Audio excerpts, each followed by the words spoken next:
Tingnan nyo yung bisita ko. Ayun pang nangunguna dyan sa loop.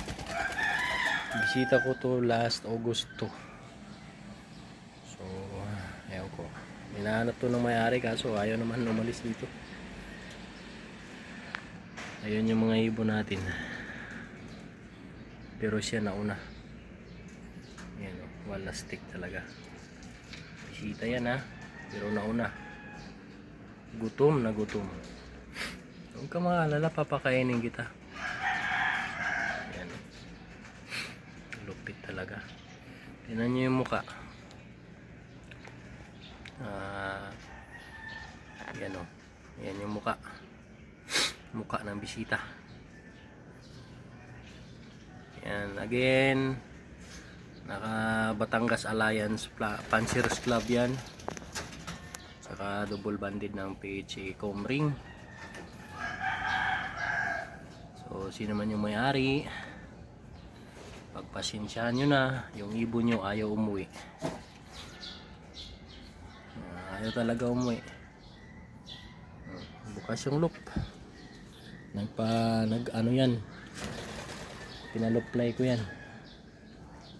Pero wala akong magagawa dahil ayaw niyang umuwi dyan sa inyo. Actually, hindi lang naman yan yung bisita ko na ayaw umuwi.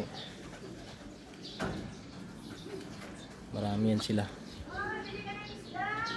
Hindi ko naman pipilit yan, paalisin. Pero hindi ako nagdadamot yan. May vitamins yan. Yan. May vitamins yan. Yan. Yan yung bisita.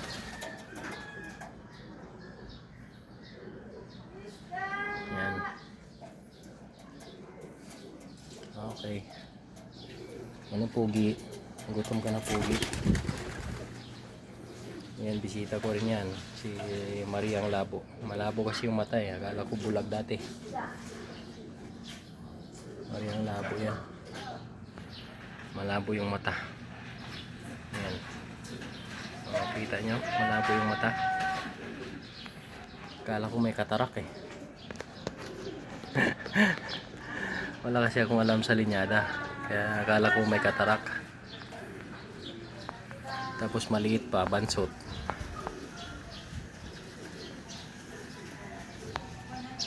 Yan, bisita ko rin yan. Siya ay si Mariang Labo. B4 ata to. Kasi meron naman ako mga bisita dito pero umuwi sa kanila. Yung iba lang, ay may pusa pala sa taas. Wait lang, bugawin ko lang tong pusa.